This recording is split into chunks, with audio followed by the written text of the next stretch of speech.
This is the Concealed Carry Podcast, Season 12, Episode 8. And welcome to the Concealed Carry Podcast, part of the concealedcarry.com network, brought to you by HK. Today is Friday, August 8th, 2025, as of the recording of this episode. And I'm your host, Riley Bowman. And I'm joined today by special guest, Bill Dermody of HK, or HK USA.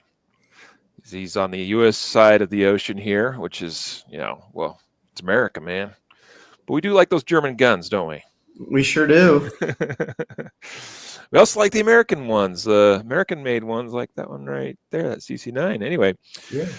we're going to be talking about some guns today, as well as general preparation and things that we need to consider or do in preparing ourselves for that day with Bill here. So looking forward to that. But first, let's talk a couple of sponsor messages. You probably guessed it. HK is one of those. I could have Bill pitch his own stuff. What about that? How about that? But I'll tell you. I want to hear your pitch. When we talk about that day preparation, you want the best quality gear that you can have, because one thing you don't have to worry about is your gear, your equipment. It's enough to worry about yourself and your skill, your ability to perform yourself, but you don't want anything hindering you or holding you back. So that's why I choose HK pistols. Carry the CC9 every day. Before that, I was carrying the VP9 SK till the CC9 came out, and those are both great guns, by the way. I still kind of every once in a while go back to the SK for okay, let's go something a little bit more. I carried a SK for quite a few years. Yeah, it's a great gun. It shoots way better than it. That's maybe not the right way to say it, but it shoots better than its size. You know what I mean? Like it punches way above its weight class. So. I remember the first time I shot the VP9 SK, it was like, dang, like that. It didn't feel like a small gun, and that impressed me. Kind of the same thing with CC9 though. CC9 punches above its weight class too. 12+1 capacity, super slim, lightweight, conceals really, really easily, and so that's what's in my waistband right now. I think people ought to take a look. Those guns are made in the U.S. You guys got a great team there putting those together, and the quality is top notch, just like the stuff that comes from overseas from your German counterparts. So I've got a P30 on the wall here, and some other VP9s, and a couple of rifles up there. So check out hk-usa.com to learn more about everything that HK's got to offer. Some great content on there too. You see some videos. You guys want to see the CC9 being tested during its development. There's some cool videos on there you want to check out. Pretty cool. Maybe we'll talk about that a little bit more later in the episode, Bill. Kind of just let you expound upon the CC9 project a little bit, because I think that's pretty noteworthy stuff. But hk-usa.com, that's the place. And of course, you can check your local dealers for HKs coming in all the time. I know you guys are working hard to ship them out just as quick as you can get them in and build them and stuff. So, in fact, I think that's what you recommend. People want to get a CC9 in their hands. They're like, man, I'm having a hard time finding one. Get on your dealer's wait list. Just go talk to your dealer, make friends with them. Say, hey, I really want one of those CC9s. Can you give me a shout when you get one come in? Yeah, we've been pretty successful, especially recently, in shipping them out the door at a really good pace. But we haven't been successful in filling the pipeline. I mean, they just at the dealers, they keep coming in the back door and going right out the front. Yeah, a lot of demand. So that's good. It's for a great little compact package of a pistol that performs really, really well. So there's a reason for it. Today's other episode sponsor is KSG Armory Holsters.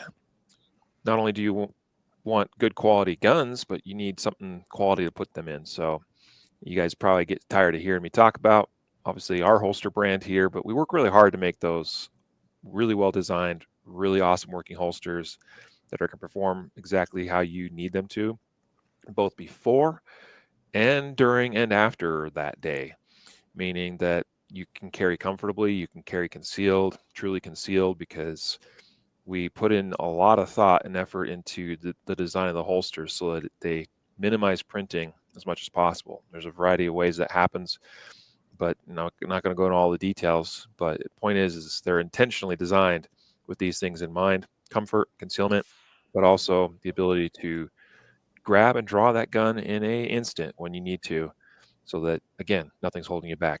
ksgarmory.com is a website. We appreciate you guys' business and all your support you give us to make it possible to do what we do.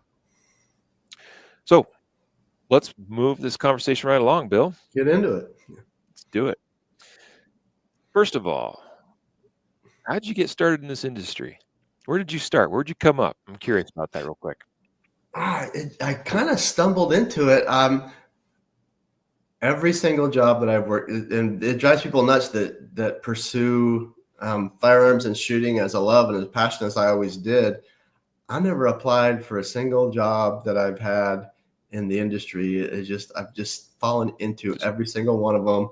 I was at a point in my life, I was shooting and competing constantly, and I was spending every spare moment and every spare dollar on the range. And this is how old I am. It was back in 1996. Back in the 1900s. I was returning from the World Shoot in Brazil, so I'd competed in the IPSC World Shoot in Brazil. I did not know that. Sorry to interrupt. Yeah, and I was living in Boise, Idaho at the time, and for some reason I flew out of Salt Lake. It was just the way the flights worked out. And I was staying with a friend down in Salt Lake, my friend Steve, and I graduated from Brigham Young University. I found myself in the office of an old professor. Just kind of dropped in on her to say hey and see what's going on. And she said, you know who called me just yesterday and they're looking for somebody? She said, your buddy from when you were here, Shane, was looking for somebody to work in the advertising department at Browning. And I went, you still got his number? And we called him right there from her office. And he was asking her if she knew anybody, and I came back and I was telling her I just came back from Brazil, went on this trip, I did all this shooting and all this, and she was just like, oh, I didn't know you were into all that, because Shane just called. So we called Shane and got hired at Browning. I was working at the Idaho Department of Transportation, their PR office, writing news releases about road construction and highway deaths, and I felt like Browning was a better offer. And yeah, that sounds like a thrilling career. And that's the way they're on the Highway side of 93 the business, and I worked for several years, I think 6 years. Yeah. And then I got kind of headhunted, poached away from Springfield Armory, and I spent a few years at Springfield Armory, more on the tactical self-defense side of the business, and then I got poached away from them by Savage Arms, so back to the hunting side of the business again. I was at Savage for 10 years. And then one of my colleagues at Savage got hired down at HK, and he recruited me to come work at HK. And I've been at HK for in a few weeks, it'll be 8 years. Yeah. That's awesome. So I bounced around a little bit, but yeah, I always had great places to work, and never had any product that I had to apologize for. Yeah. So, yeah, as would be expected, I think, knowing the quality of stuff you guys put out. So that's a fun journey. I like I said, I did not know you competed at the 96 World Shoot. I wasn't good enough to qualify for the team, but I talked my way into it. I had previously lived in Brazil for 2 years as a missionary, and I called. I think Dave Sanford was running USPSA at the time, and called the main office and said, geez, I'm only a B-class shooter, but I'll tell you what, I speak fluent Portuguese and know my way around the country, and talked my way onto the team. Not the team, but the group of folks that qualified. And it was great, because it was like this kind of weird role reversal, because obviously as a lower class shooter, Rob Latham and Todd Jarrett and Jerry Barnhart and all these people back in the day, I was no threat. So and we were on different shooting schedules that whole week. So these guys were the Craig brothers, Jamie and Freddie Craig. I don't even know if they're still shooting. I don't think so. I always had a super squad shooter with me. It's like almost like they had a rotation that was coaching me up on how to shoot the stages I was shooting. And it's great having like Rob Latham as your personal kind of like your caddy, telling you about the lay and on the green or whatever, Right. and coaching me up. And then at night I was helping them order drinks and pick up women. It worked out great. Wow. No, that's cool. That's really cool. So you shot some competition before that then, or Yeah, did you? I'd been shooting competition for several years, Yeah, and had traveled around. Yeah, at that point, I'd shot a couple of national championships and area matches and things like that. But no, by no means was one of the top 20 shooters in the country or whatever the number was of people sure. they were sending off to Brazil. But I guess they didn't have people. It's an expensive trip, Yep. and they didn't have a bunch of grandmasters beating down the door to make the trip at that time. And there was a slot, Yeah. and the squeaky wheel got the slot. And yeah, it was cool. And I got to know, a lot of, in fact, after the match was over, I stayed an extra week down there and floated down the Amazon River in a dugout canoe with Brian Enos for a week. Are you serious? Who No can say way. they've done that? Probably just you. Me. That's it. So then, just for a shooter at my level, I became much more connected. And then when Springfield Armory came calling, yeah, I picked up the phone and called Rob and asked him all about the place. And Yeah. so I've always had people to turn to and talk to. And yes, so very early on in the industry, I always had access to the correct brains to pick. Yeah. People that always, when you're sitting there working on new products and marketing and stuff like that, the worst thing you can do is assume you know it all. It's best to just kind of crowdsource your information. You talk to one person and you might get some really weird, wild ideas, but I think you talk to enough people that are clueful, certain truths start to rise to the surface, and you can really discover the truth. Mm-hmm. So Yeah, that's very cool. A week with Brian Enos. Man, I would. Different cat, let me tell you. Yeah. I'll bet that was quite the exploration into the another world. There's a very zen experience. Fun fact: Brian Enos is a bird watcher. He was out there with his binoculars, identifying by Latin name all the species of birds that we were coming across. He's a Wow. birder. Yeah, that doesn't necessarily surprise me, I guess. I Yeah, don't know Brian terribly, really at all, super nice guy, but super chill, really cool, and yeah, and didn't mind me peppering him with crazy questions about, especially with Brian, the kind of the mental side of the game. yeah, And yeah, I yeah, had just read his book the year before, so I read it again before I went with him, and I can't remember yeah, exactly how we got.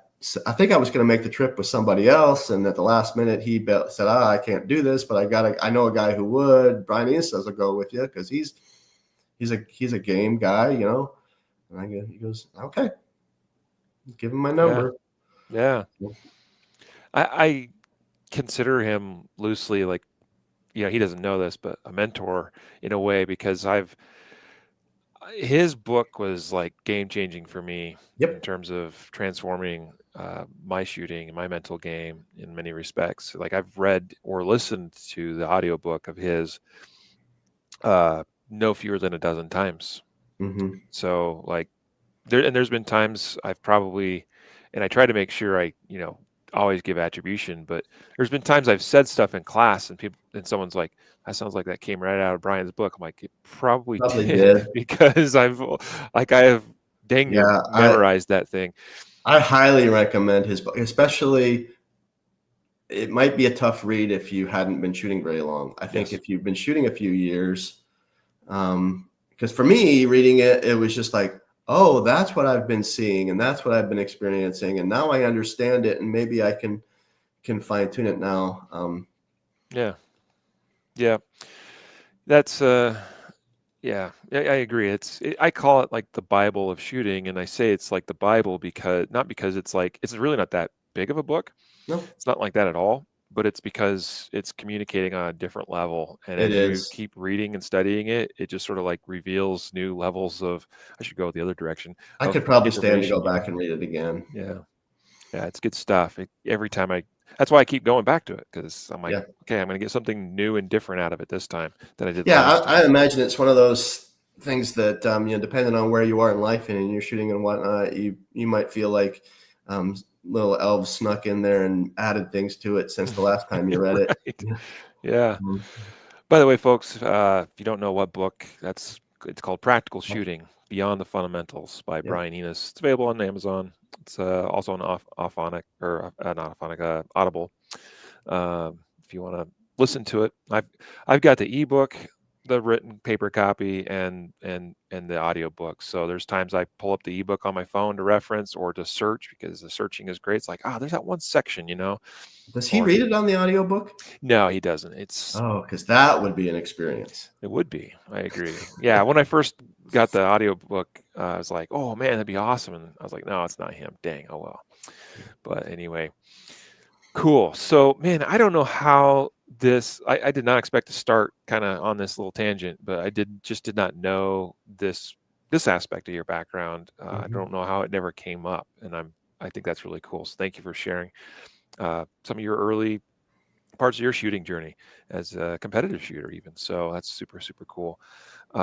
We should get you out back on a USPSA stage sometime, Yeah, I've been kind of retired for a few. I'm not 100% retired. Every once in a while, I get just for out there fun. and I shoot a match. And like as I said before we started recording, I'm signed up for one of these run and gun matches. It's like you gotta run a 5K and stop and shoot rifle pistol Yeah, along the way.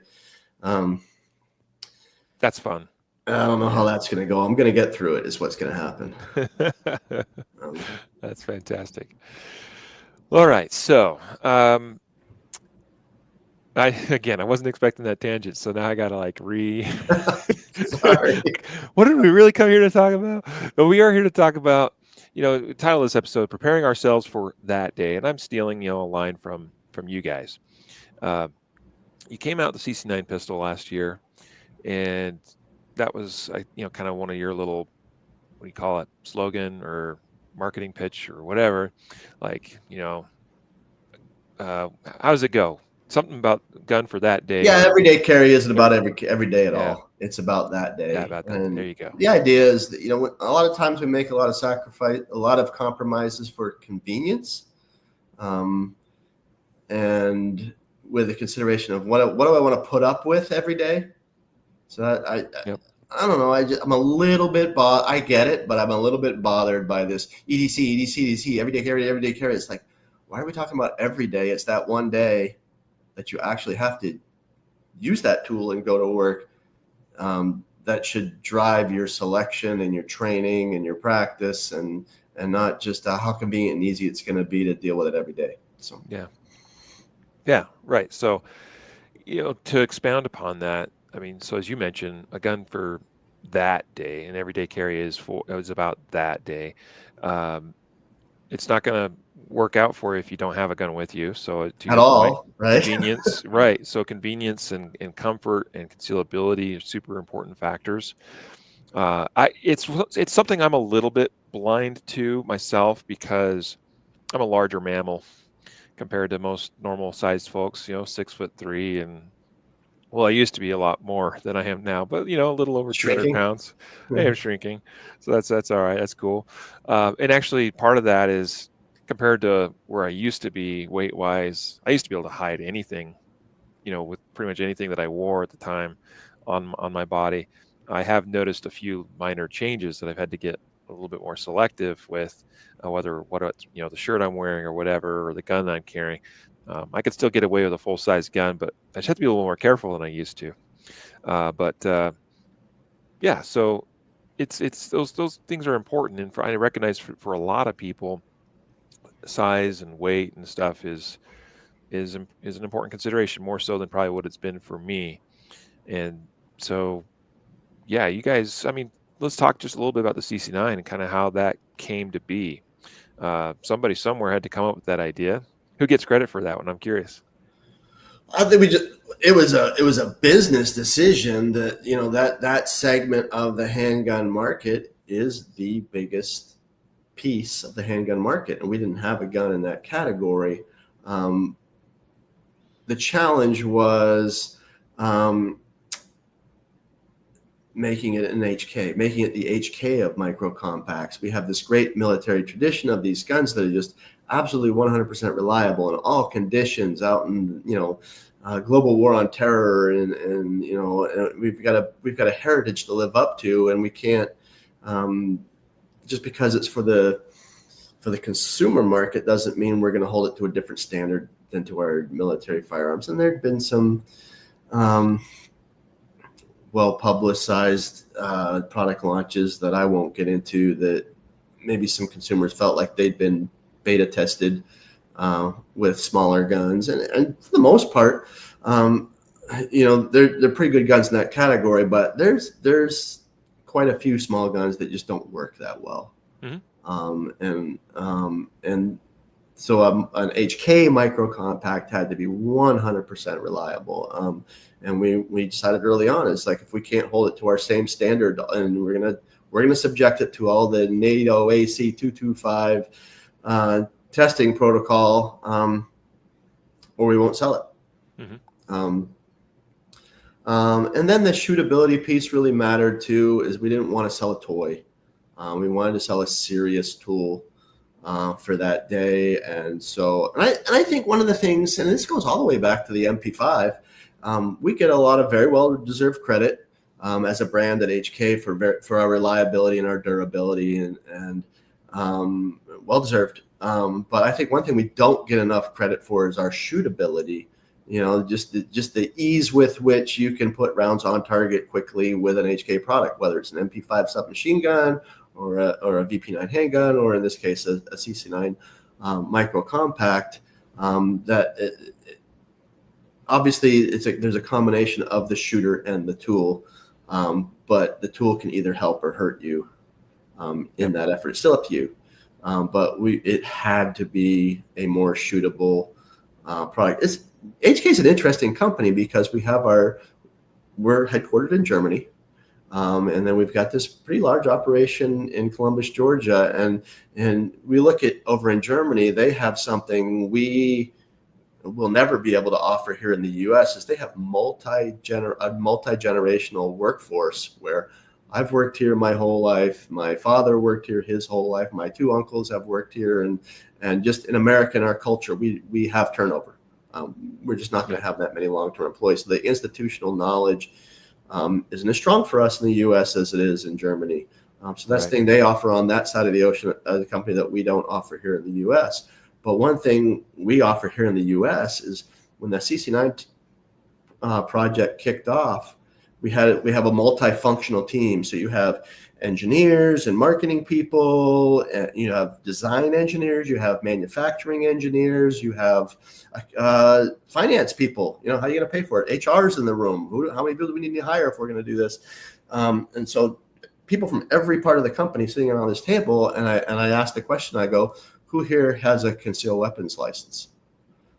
And every single person sitting around that table had their concealed weapons license. And most of the people around that table actually are frequent carriers. Not everybody who has a license carries. We know that. Right. But that's one thing they'll never be able to offer at HK Germany, right? They don't have that right in that country. So, I mean, we got different strengths on different sides of the ocean, which makes for an interesting profile for a company. So it very much was a passion project. We set out to make a micro compact that we didn't hate, because all of us hated everything that was out at the time. Yeah. Man, I appreciate that backstory a little bit.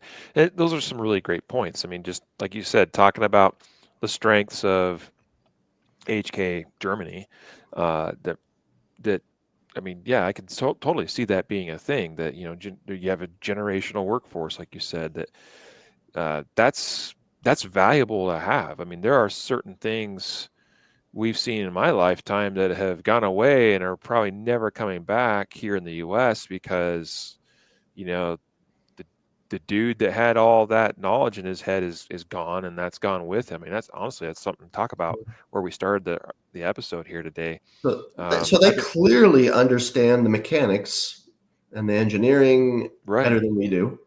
But we clearly understand the need much better than they do, the end use. Right. So it's a good team. I think that's really cool. I mean, the way you put it, as far as you have all these stakeholders in the room, in the company, and you're like, hey, who here's got a permit, and who's carrying, kind of thing. Like that's. You've worked for a lot of different companies over the years in the industry, and I'm going to guess you've worked at some other companies where that would have been answered differently in some company cultures. That's one of the interesting things for me. I mean, even working at gun companies, I've always been one of the more gunny people at the companies I've worked for. I'm at my match when I came here. I'm just like, so many times, I'm just deferring to people who know way more about the guns and the ins and outs and the mechanics and the history and the historical guns. And I mean, there are people in this company that know way more about guns than I do. That's cool, especially our guns. So yeah. It's a unique position for me at this point in my career. You think later in your career you'd know more and more. It's like, no, I seem to know less. Yeah, and even like you are a little bit of an enigma to some extent, just to give you some props, if you will, because I've met marketing people in this industry that are not gun people. No, actually. There are. Yeah. There are definitely marketing people that are gun people. There's plenty of marketing people. You're just like, you just are a marketing person, and that happens to. And those of us who are gun people, we know each other in the marketing. I can name names and tell you who the gun people are at the other gun companies, right? Yeah. So I think that's pretty cool. That. Yeah, I mean, I for sure live the lifestyle. I carry a gun every single day. I got an interesting saying that I got from my friend Rob Garrett. When people say, "Are you carrying a gun? Have I got my pants on?" I mean, Yep, that's a great comeback. I like that because I'm much the same way. I mean, like, it's just a part of the routine. You get up in the morning and the pants go on, the gun goes on. Yeah, so I live the lifestyle, and and I'm not a young guy. I'll be retiring one of these days, and I'll still be a shooter. I'll still be a carrier long after I'm no longer working in the industry. It's cool. And not just the gun piece. I mean, I'm really passionate about, the whole training piece, less lethal training to learn, avoidance, de-escalation, just that personal safety. I had a very touching moment this morning where I had a loved one leave the house, and when she walked out, I heard her lock me in the house. Mm-hmm. And I went, yes, grasshopper, you're learning. Mm-hmm. It's just like, that was a proud moment for me. It's like, okay, protect what you love. That's right. Good. Before moving on from talking about the CC9, I said, let's talk about, you alluded to it, but could you give us a few more specifics about the testing that has gone into the CC9? Yeah, holy cow. So we subjected the CC9 to the testing that the VP9 full-size gun was subjected to. And so, and actually we made it even worse. The VP9 was made for, I'll probably get this wrong, but my guess, as I recollect, is that it was a Belgian police contract. The gun was made for that, and then after the contract was fulfilled, we went public with it, and hey, see if you can sell any of these in America, right? So it was tested because it was a European gun with not a very wide ammo selection originally. 124 grain NATO was kind of what they ran through the thing. So we took that VP9 test and augmented it. Oh, we got to add 115s. It had to have a much wider window to be useful in America. 147s, 147 plus P, and we were told by our parent company in Germany, okay, you need to subject this much rounds reliability. You need and all the dust and the sand and the mud. There's 6 different viscosities of mud that you subject these things to, and just like crazy testing. And then just an endurance test that it was a 10,000 round endurance test. And we augmented that test. It wasn't just 10,000 rounds of 124. It was included 147s, which are harder on the guns, 147 plus Ps. And then once we subjected the guns to the 10,000 round test, then we submitted samples to Germany that they were going to repeat the whole test on, and they got a little carried away and shot 15,000 rounds through their samples. And these guns had to hold up to what you wouldn't expect micro compact to hold up to. I mean, the use case, a lot of these guns just aren't getting shot that much by their end users. But if they are, then they're ready for that. Yeah, that's a good point. You mentioned all the different viscosities of mud that has been used in the testing. I know that, and also temperature, like you froze the guns, shoot the guns, all that, right? Like that's cool. But one thing I remember talking with you, around the time the CC9 was released, was you guys came up with a test that I don't think the Germans would have come up with, because again, they're not thinking about guns. Yeah. So what was that? The lint test. The lint test, yes. So we actually, and I hope I'm not revealing any trade secrets. We took a cement mixer and just kind of put some padding on the inside of it, and everybody brought in their dryer lint one morning, and we threw the dryer lint and the cement mixer through the gun and the cement mixer, and it was very educational, actually. What we learned is that the lint per se doesn't cause malfunctions. Because it can't work its way into the gun like mud can. Interestingly, on mud, is that big gloppy heavy mud that you think of has almost no effect on the gun. It's the runnier it is, that water acts as a carrier to bring the grit inside the gun, and that's what causes problems. And so you look at how the way mud can flow more if it's a runnier mud. Well, lint can't flow at all. So you want to knock the lint off a gun, shoot one round through it, it all flies off.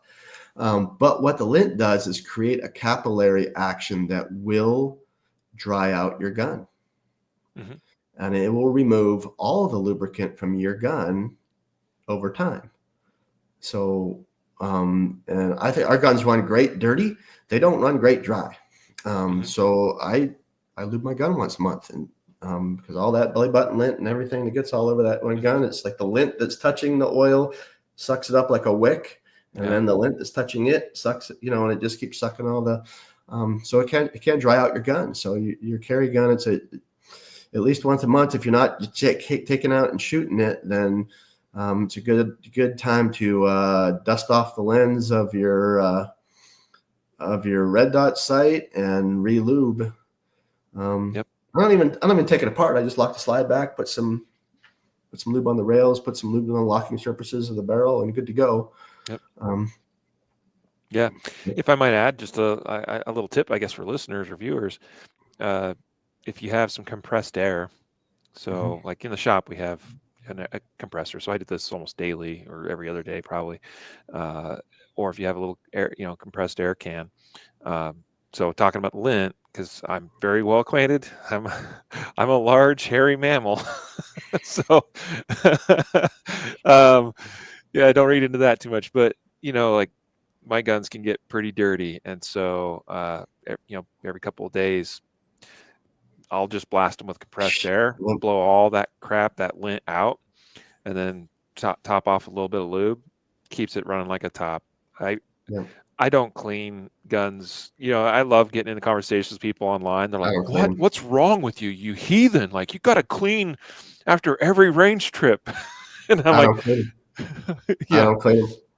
Yeah. I just keep adding more lube, and I don't have problems. Yeah. I can attest to that. I've got, at some point it starts getting your clothes dirty. Yeah. And then you have to clean it.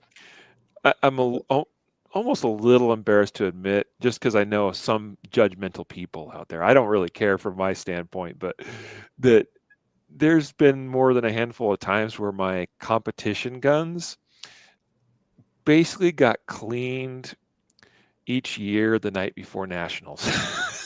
Well, okay, maybe before I left for nationals, not like I'd clean it the night before, and not like test fire Have it. you ever gotten just a splatter of black across your shooting Oh, glasses? It's sure. like, okay, it's time to clean this gun. Yes. Yeah. I guess that's a lie. So I don't say I don't clean them. I don't clean them until I absolutely have to. yeah.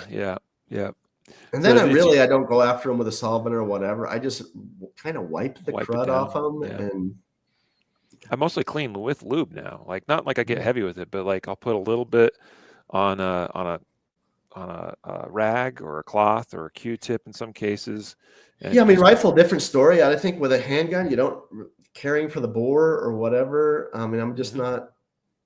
I'm Yeah, not worried about copper fouling, and it's right. just, um, Yep.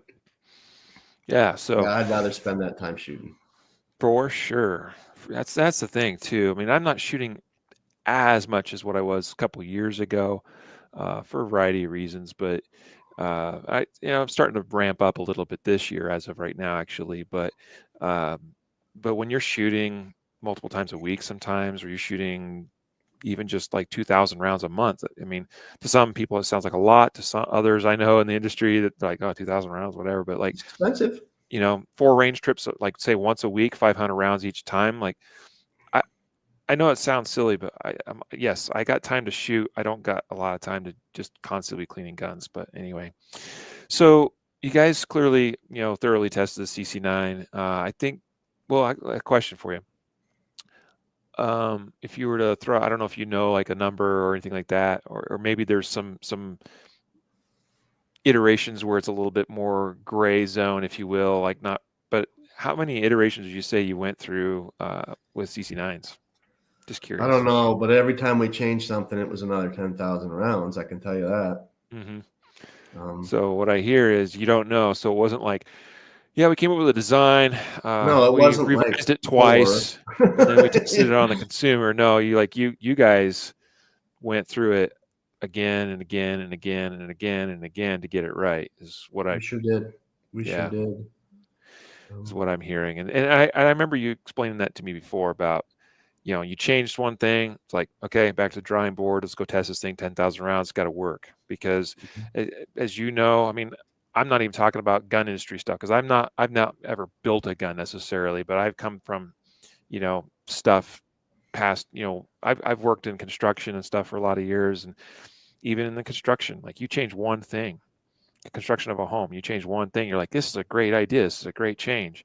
And then later on, you're like, oh crap, that changed this over here. Oh, and that yep. changed that over there. Oh, now the next thing you know, you're like, it's just all Yep. these, And it's a yeah. life-saving device. It's a motorcycle helmet. It's a fire extinguisher. You hmm just can't assume that everything's going to be fine.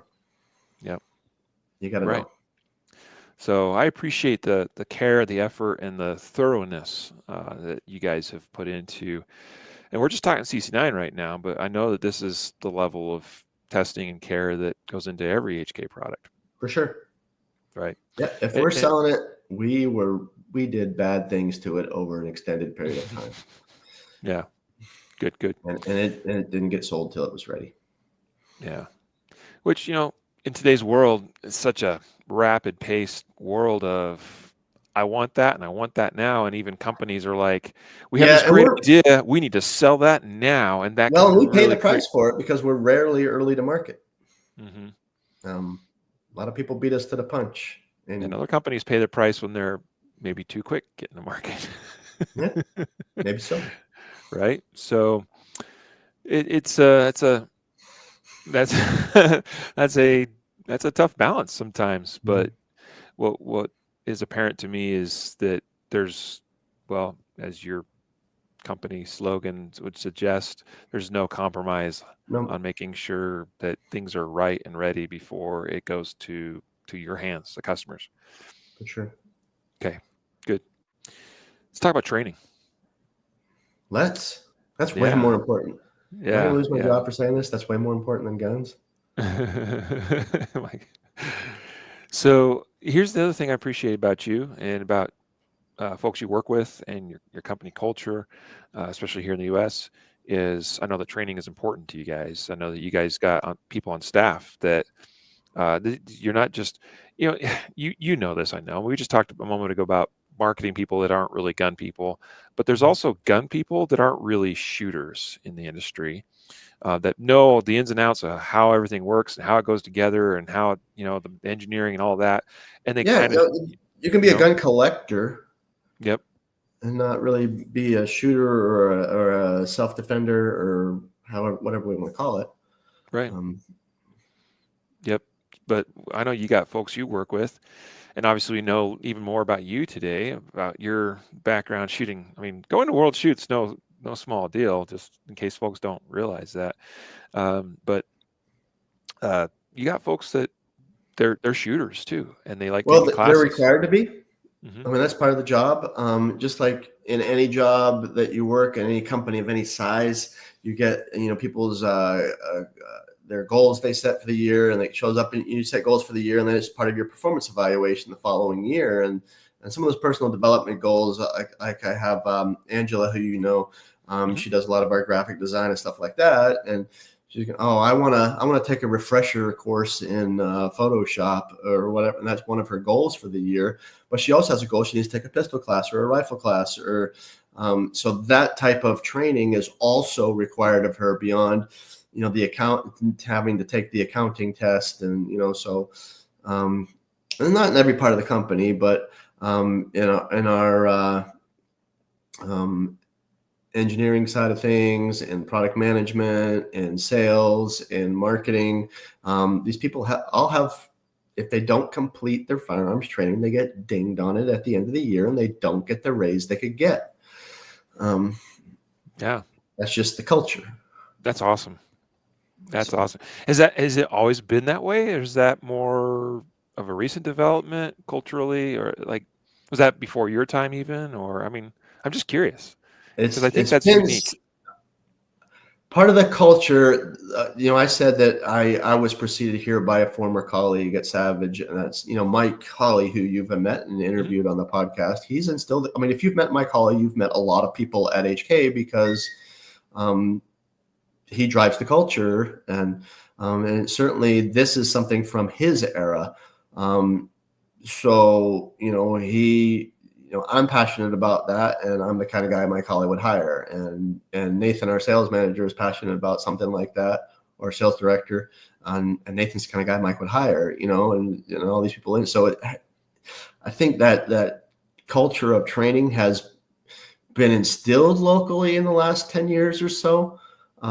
It used to be a big part of the culture back in the 80s and 90s with the international training division, that actually we trained people as a company.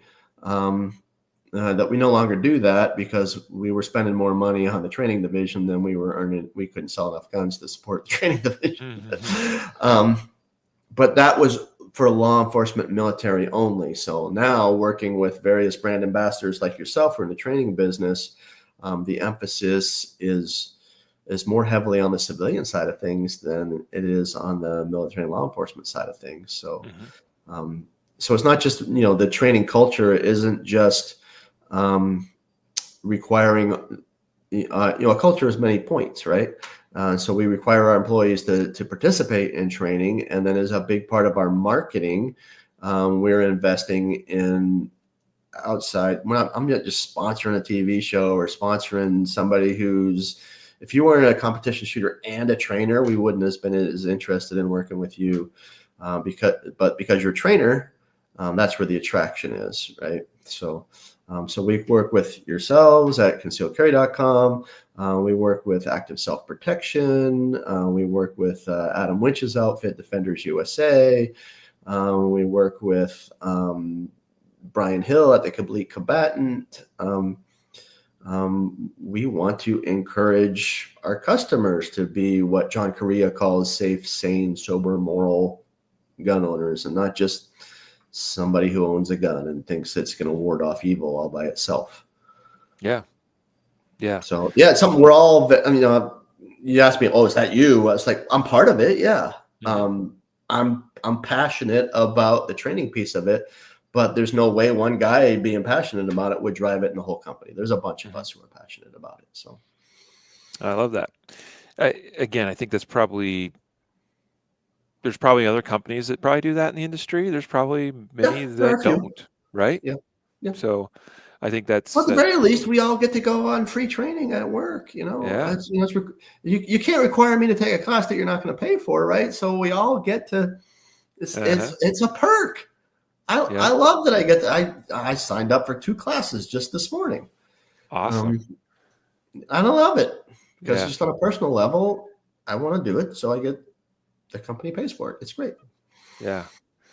That's and it shows. I mean, in the interactions I've had with folks from your team, I mean, again, these are people that understand the lifestyle, that understand the culture, that understand the firearms community, understand where people are at, as far as like, what are people's needs in the that are carrying guns, to whether it's on duty to save lives or on not duty as Yeah. civilians to save Well, lives. and sometimes people get nervous, like, oh, you're going to make me go to this event and go to this demo and whatever and like that. Well, and the more you shoot, what's the Dunning-Kruger curve? Depending on where you Hmm. are on Dunning-Kruger, it's like, I've got a little bit of imposter syndrome. It's like, I tell the people that work for me in marketing, it's like nobody needs to be blown away by your shooting ability.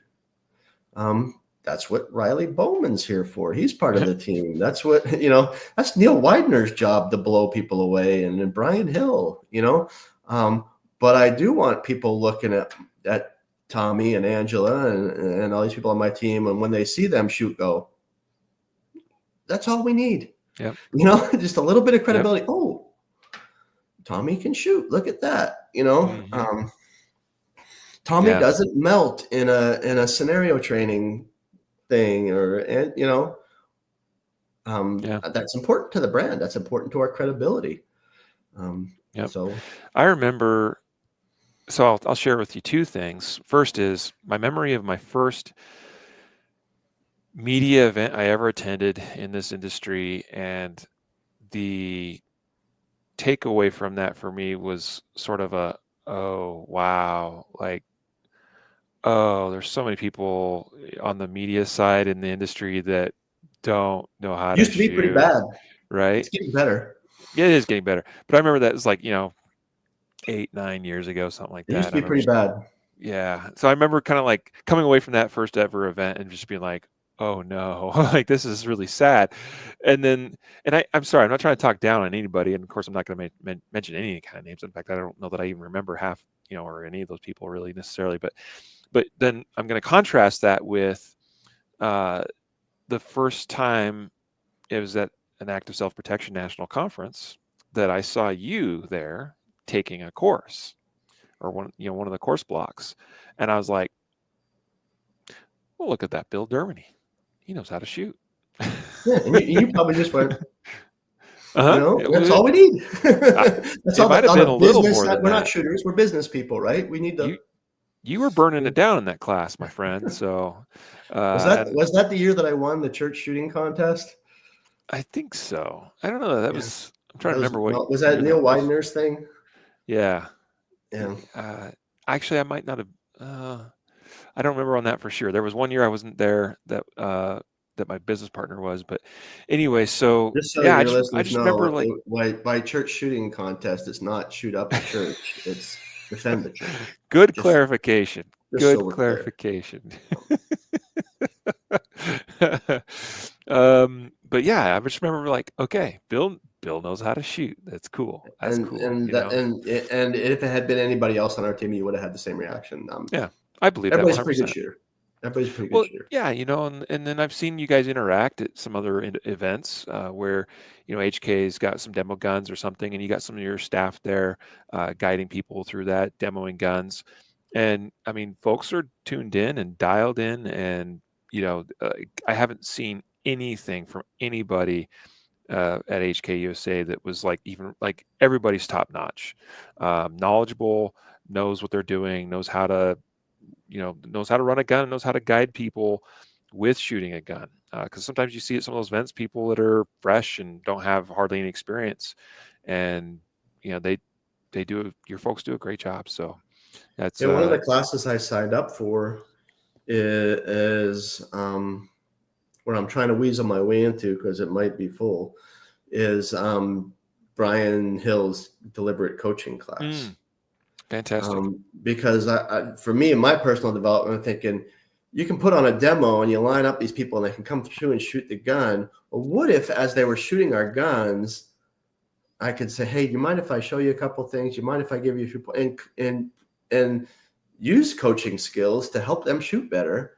Don't they come away with a much better impression of the brand Oh and the yeah. product after that experience than if I just went, oh, here's the gun, shoot it, there's the target, you know?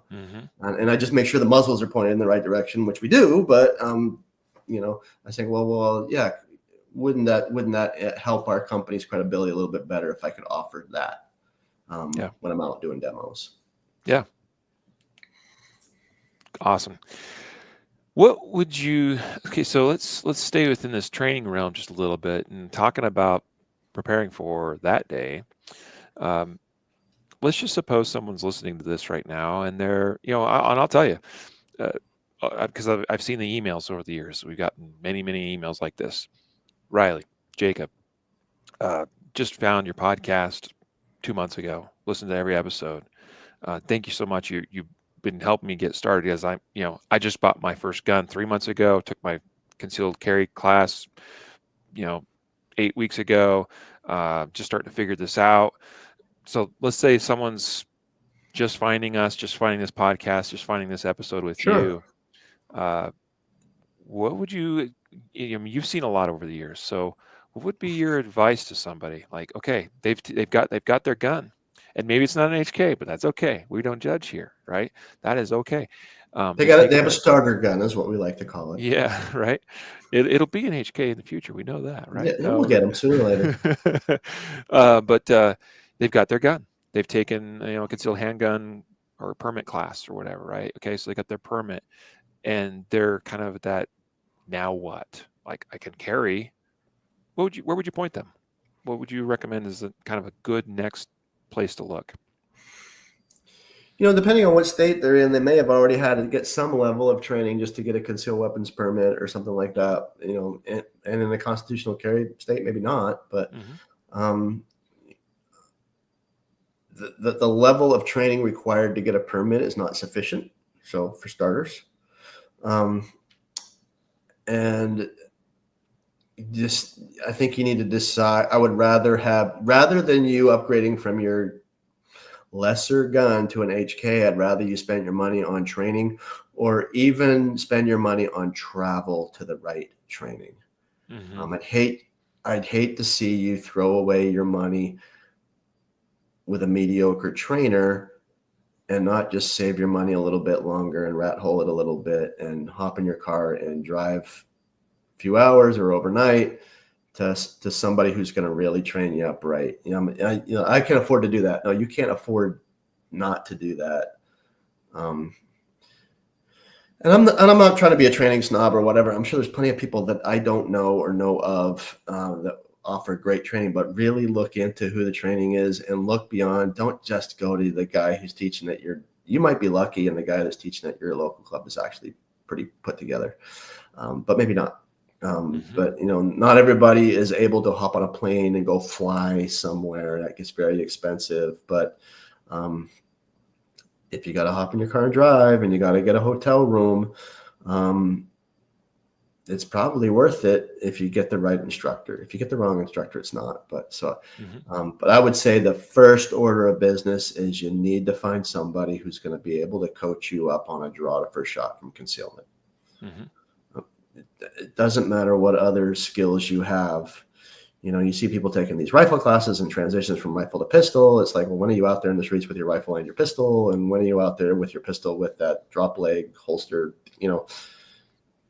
Find somebody that can teach you draw to first shot. And if that's the only skill you have, that would cover you in 90% of the scenarios I could foresee you ever needing a gun in. Right.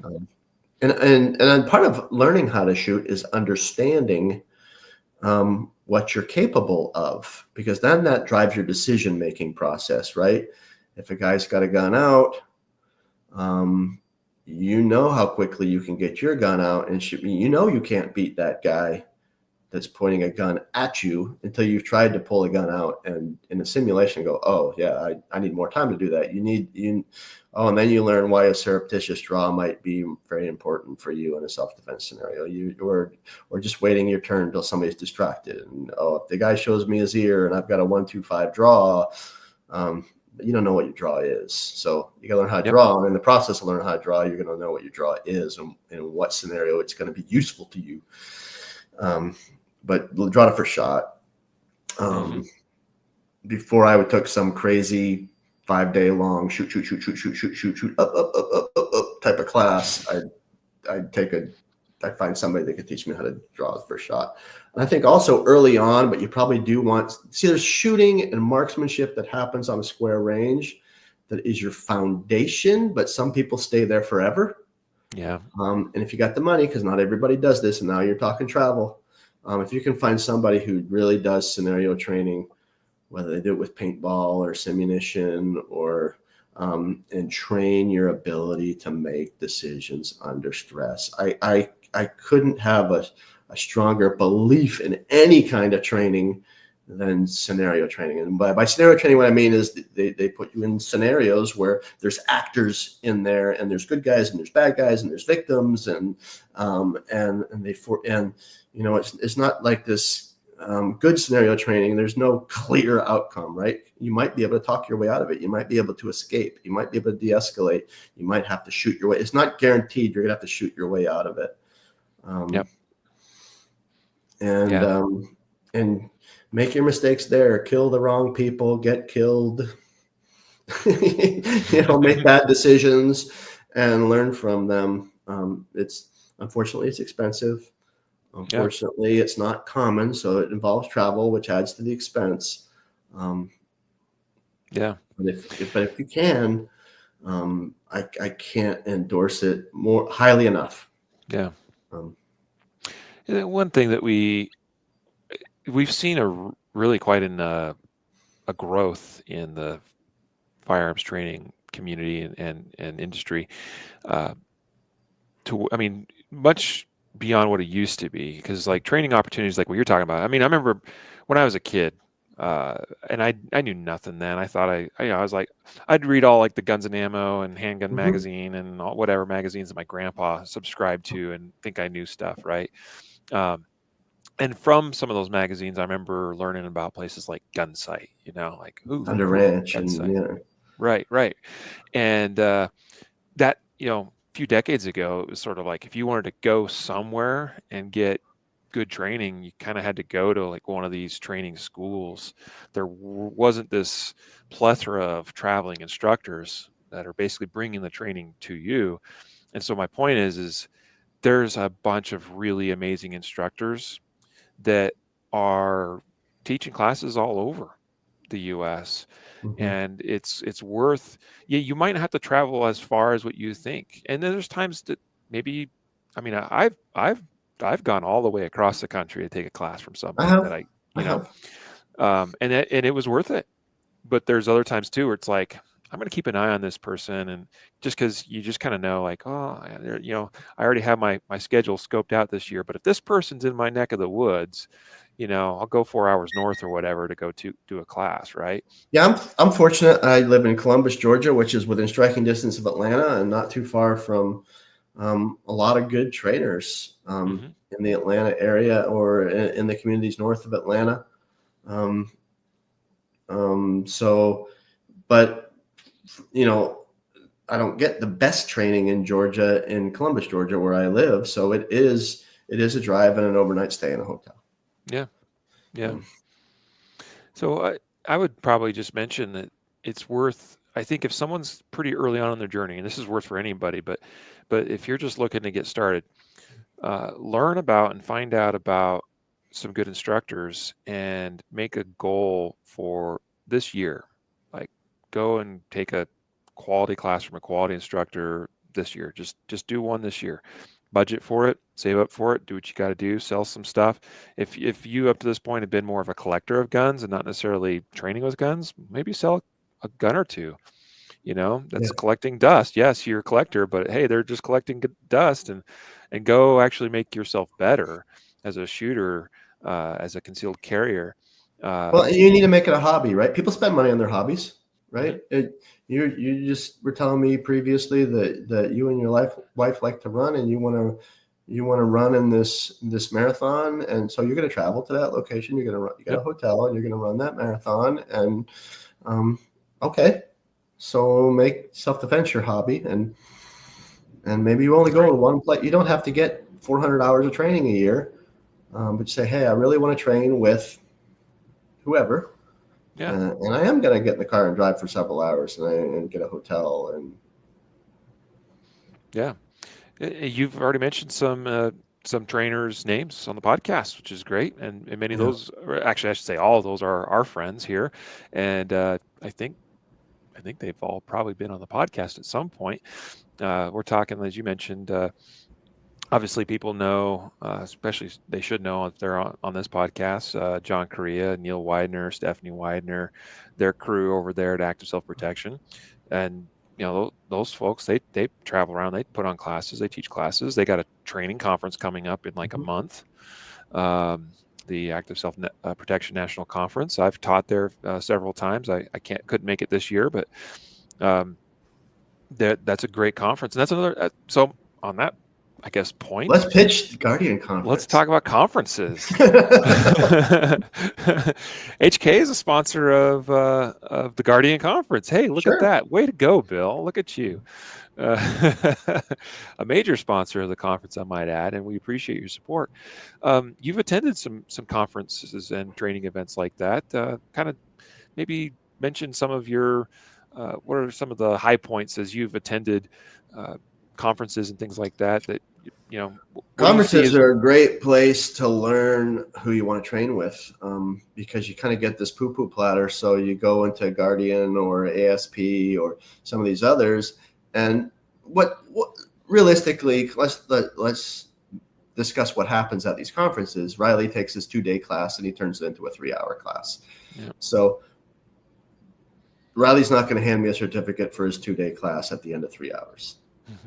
Um, but the great thing is that they're usually like a Friday, Saturday, Sunday type of thing. So I'm going to take 6 3-hour blocks. So 3 hours is a lot of time to decide whether that's somebody you want to take a 2-hour class from. Yeah. So maybe a good approach would be, hey, my goal for this year isn't to travel somewhere and train with somebody for a couple of days. It's to go to the Guardian Conference. It's to go to the Active Self-Protection National Conference, and take these different blocks that I'm interested in. And then based on those 6 blocks that you attend, you decide one of those 6 people you're going to train with next year. And that's where your training Yep. dollars go with next year. So whoever was your favorite or you thought you needed most, go back and get you some more. Mm-hmm. Yeah. That's awesome. Appreciate you sharing your perspective on that. I mean, that's kind of how we see it too. Some people have referred to it as a buffet of training. It's Go like, I'm going to shopping for sample trainers. this, I'm going to sample that. Like, oh, I Yep. really like that. That was okay, but not my style or whatever. But that's part of it too. Yeah, and you'll see I that think, like there's been some trainers that people love and they're famous and everybody loves them, and I think to myself, yeah, but I connect better with this other person, and I think right. I would learn more if I train with this other person next year, and there's nothing wrong with that. Yeah, totally. I mean, that's just the way it goes. Like, not everybody jives with everybody else, right? And so we certainly recognize that.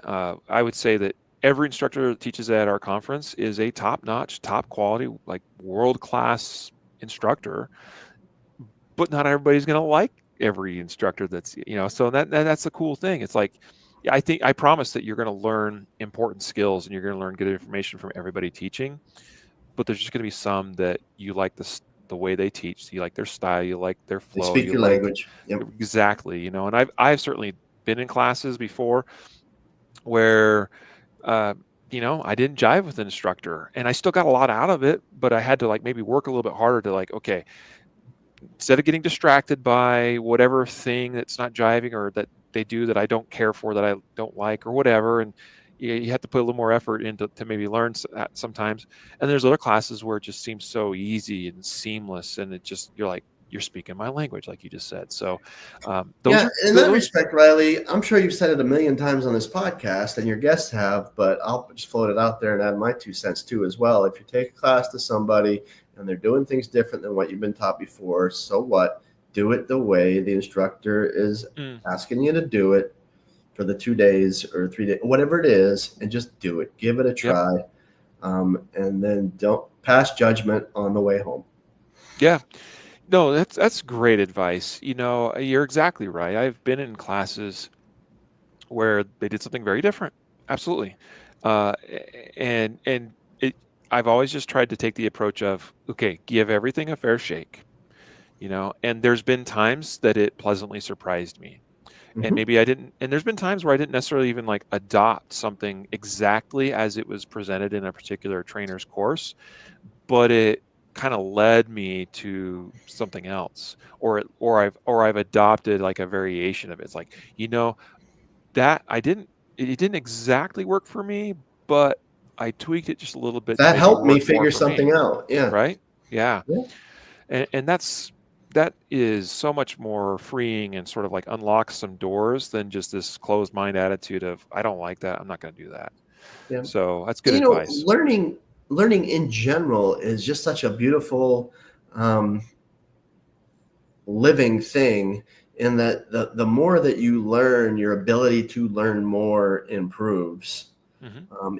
Whether it's any skill, the better I am at piano, the more I can learn from a piano lesson from somebody who's better than me. And I think so. My shooting style isn't 100% like any of the people that but I've drawn bits and pieces from you and from Neil and from Adam and from Brian and a lot of these other places. And that's what I've used to kind of just cobble together what works for me. Because a good instructor won't tell you this is how you have to do it. Hmm. He might say, this is what I teach and this is why. Hmm. And most of the people say, these are the things I teach and this is why. You Hmm. could do it this way or this way. But I think that level of learning is hard for a first time learner. You talked about scenario, new shooter, whatever. Yeah, you're probably just going to try to do exactly what that instructor taught you to do. But like, Yeah. as you learn and as you develop more and as your skills improve, you'll notice that you're not incorporating anybody's type of training or philosophies in whole. That you're just kind of using all of this to form your style and your performance portfolio. Hmm. At least that's been the case with me. Right. Totally. I know. I agree. So here's the other thing too, and it's good to train with a variety of instructors too, because what that does is it expands your perspective on a lot of things. Mm-hmm. Um, I, I mean, for instance, it's really informed a lot of what and how I teach my curriculum, is having been exposed to a bunch of different instructors and trainers over the years. And what happened is I started to recognize things more on a principle level, as opposed to like, so in other words, like there's like techniques, and then there's principles that guide those techniques. Mm-hmm. And I would notice, I'm like, okay, so and so does, let's just talk about grip, because grip's a great one, because everybody's grip frankly looks different in some regard, because there's different ways of doing it, and there's different biomechanical stuff, like people's hands are different shapes, different proportions, different proportion of palm to finger to, I've seen people have just bizarrely long thumbs, for instance. Like, just as an example, it's like, not to make fun of anybody, but like Smells there's like the people. makings of a Seinfeld episode. You should see the thumbs on her. Yes. So okay, so I personally know a guy whose thumb is like as long as my middle finger, and it's just like, that looks like a finger, but it's not, it's a thumb. Like, it's just so like, it just seems so out of proportion of things, and so anyway, like my point is you just take grip, and so teaches it this way, and so teaches it this way, and so teaches it that way. And then if you want to even expand it beyond that, and like look at like top competitive shooters and go find some YouTube videos of them and like watch their grips. And then so like what I started figuring out is like, these people all teach or do something a little different, but yet they're really good They shooters, all and the perform. results tell the story. So it's like, what's going on here? Because so and so tells me that that grip's the best way, and this person over here clearly believes that's the best way. And that has really helped guide me in my curriculum development, because I no longer teach the way. It's just, here's some principles that And that's you just it. All you those know shooters probably adhere to the same general principles. exactly. They apply them differently. Yeah. And I mentioned this not to like prop myself up. It's just the realization that happened on my own journey, and that will happen on many of your journeys, talking to the folks out there, of go and take some classes and train with a bunch of different people, because you're going to see some things that are different, but at some point, hopefully you start going, oh, but it's different, but it's kind of the same. It's Right. different, but it's kind of the same. And then you start kind of figuring out where that all gels. And it's a beautiful thing. Next thing you know, you have the Riley style, the Bill style, the Joseph is, well, sadly, the only person that's commented today, because I think it's Friday morning, but or Friday afternoon for Bill here, out there in the eastern side of the states. But it's a Joseph style. So anyway, Well, that brings up another point, Riley. I think one way to screen trainers is, do they train? yeah, Do they go and train with other trainers? Because they're going to learn about shooting, but they're also going to learn about training better, the training techniques. yes, I think 100%. it's not a guarantee, but it's certainly an indicator that you've got somebody who's pretty dialed in, as if they can tell you who they've trained with and who they've learned from. What have you changed your mind on recently? Yes. That's going to be a better trainer than somebody who was in the Marine Corps back in NAM, and now he's teaching classes at the local gun shop. And he's Yep. been teaching the same classes since then. Yep. Yeah, no, you're right about that. I've used that criteria myself, and I've given similar advice to people, like, how do I select an instructor? And it's like, one good question is, when's the last time you took a class yourself, and who was it with? Yeah. Because Who do you pay money to train with? right, because that not only tells you like how recently or how frequently they've done a thing, but also then you can be like, oh, and who they trained with. Oh, they Right. trained with so and so, and like it's sort of like it's a big deal in Brazilian Jiu-Jitsu and other martial arts. So that um, I just had a total loss of the word here, but that, not genealogy, but you know what I mean, like the Mm-hmm. you know what I'm going for, right? Yeah. The This guy trained lineage, under Hickson Gracie or right? whatever. That lineage Yeah. is like super important in many of those martial arts disciplines. I would say it's also dang near as important. I'd say it's as important in the firearms space, Defensive because shooting is a martial art. 100%, and because I can, that's honestly how I evaluate a lot of people. Like, okay, who have they trained with? Oh, that person, that person, that person, and because of reputation, or because you've trained with those same people. I know what they teach. I know Yeah, that you it's can kind of get, oh, this is who they trained under. Okay, maybe I don't know them. Like I just was given a presentation at work. It was kind of a quarterly update for the rest of the company. And say, hey, we added a couple of brand ambassadors. This guy's been assistant instructing at Active Self-Protection for all these years, and this one's been assistant instructing at Defenders USA for all these years. And everybody just nodded and went, oh, okay. Yep. You Yep. Rubber stamp. Boom. know? Yeah. It's in other words, if you're evaluating, I'm speaking to the audience. If you're evaluating, because maybe you're still thinking, you're still stuck in this position of, I don't know if I have the budget to travel somewhere, take a class. And not only that, but I don't know who I should go and travel to teach or to take a class with, even though we've mentioned a few names here. And you're looking at maybe something more on your local level. Well, here's the thing. If you're looking at an instructor and all you see on their list of certifications is a couple of national level organizations, NRA certified instructor. right? And that's all you see. No offense, that's not lineage. That's just, Right. those are like checking boxes, because like every instructor starts with like an NRA instructor certificate or something like that, right? You got to have that. Yeah, you got to have that. A lot of times it's an insurance thing. Sometimes it's a state related thing. But if there's nothing beyond that, I'd probably move on to the next guy or gal. You start getting to somebody where it's like, I have this certification, I have that certification. Range Master, by the way, is a good one to look for as Yep. well.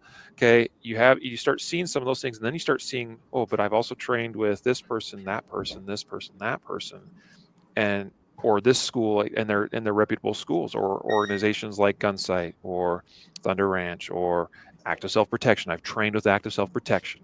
Like, then you kind of go, Anybody, and if they don't list these things on their website, they don't have them, because anybody who's invested that much in their training is proud of it, yes, and they're going to list it out there. yeah, Because these are my certifications. I'm a range master. I've done the active self protection cohort. They're going to list it on their website. yeah, absolutely. That's good stuff. I'm glad we talked about this. It's been a while since I think we've kind of hit on some of this on the podcast before. So I think that's good to come back to that and sort of remind people. But anyway, we started by talking, with this little bit about talking about the conferences and the Guardian Conference. And again, appreciate your support of that. We're looking forward to that. We're like 6 weeks or something out from that now. And we're going to have a great crew of folks. A bunch of you are coming. We got a bunch of great instructors. Let me just list off a few. And in fact, some HK ambassadors. I mean, you mentioned Nice. one. Brian Hill's going to be there. Brian Nice. Hill of the Complete Combatant. He'll be there teaching. Adam Winch of Defenders USA will be there teaching. This is his first year. I think Brian's second or third year. And there's Carrie Dudenhofer, who's affiliated with the Active Self Protection crew. Self protection. There you go. Yeah. So there's a pattern that's playing out here. Right. Others that maybe aren't necessarily affiliated with HK, but are wonderful, awesome instructors. We got Chuck Haggard, Mickey Shook, Wayne Dobbs, AJ Zito. And I don't just train with the HK people. I've trained with Chuck. Awesome. Oh, of course you have. As long as you've been around. I took a pistol class with Chuck that he did for a new product event that we did once. What's Warrior Poet Society is here in Georgia. Yeah. John Lovell. John Lovell's outfit. It wasn't John Lovell that taught the class. It was Paul. They call him the Battle Gnome. Took a rifle class. Oh, yeah.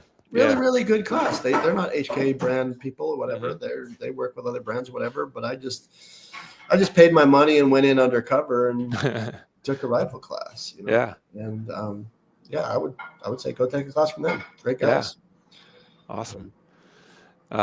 We got Tyler Tharp, Paul Sharp, Dan Brady, Zach Cox. Dan and Zach are from Apache Solutions. Another great training outfit out of North Carolina. So you're the second person who's mentioned them to me today. There you go. Yeah, that they're good dudes. They're a good crew, and they're a good training organization. I've had the opportunity of teaching at their range. They hosted me there last October. I got to know some of their crew a little bit better, and this is just the thing. You start to see more and more of these sort of almost like family-like relationships amongst birds of a feather. Yep, they flock together for sure. Well, Bill, I've kept you for longer than an hour. I told you to be about an hour. We've covered a lot of ground. Turns out I had more than 12 minutes in me, didn't it? I feel like there's still quite a bit more, but we can save that for another time, perhaps. Yeah. What would you, as we kind of wrap it up here, if we were to summarize things, or if there's something that you wanted to touch on that we just didn't quite hit as much as you would have liked, or final words of advice, whatever it is, how would you want to leave folks here listening or watching today? I'd say maybe just spend some time really thinking about the things that we just say in a very cavalier manner, right? We talk about,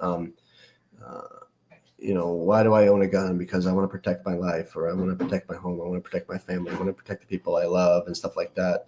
So, if that's the case, don't use cheap equipment. Don't use crappy ammo. Spend money on training and practice. Training and practice are two different things, and you need both. We could all spend a little bit more time. There's not a single person. I don't shoot as much as I would like to. I don't train and practice as much. We could all step up our game a little bit.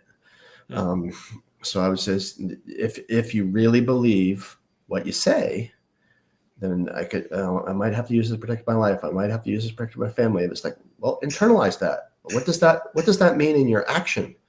And it's just like, get the right gear, get the right training, get trained up. Yeah.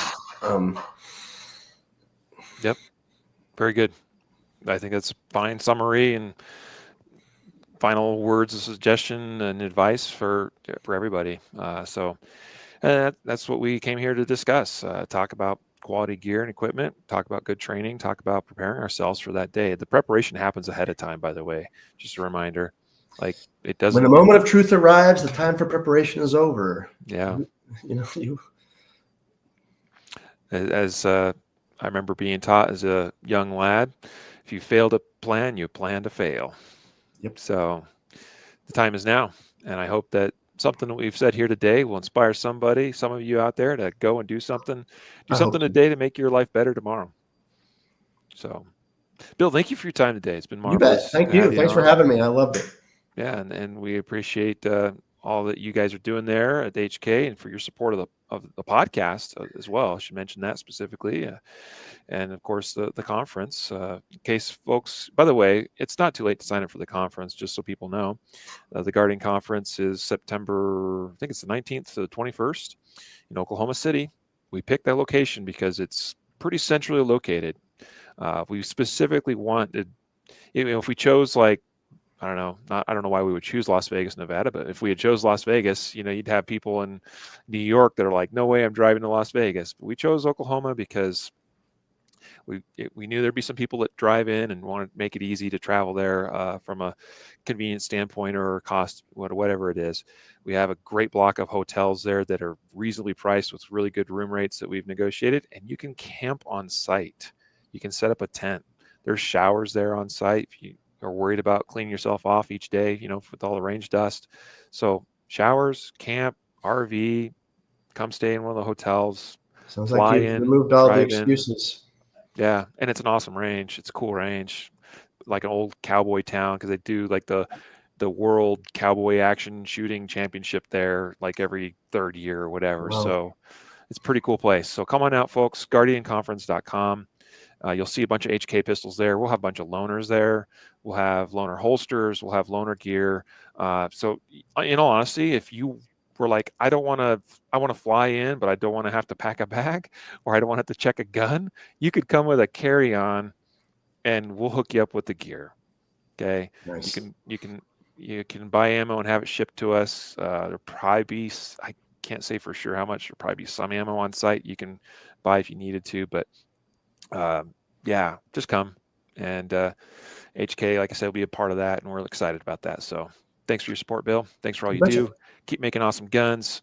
I'm sure you got some cool stuff in the pipeline, so look forward to seeing what comes out later this year, next year, and the year beyond.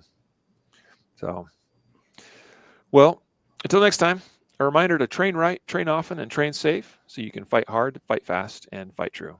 Take care.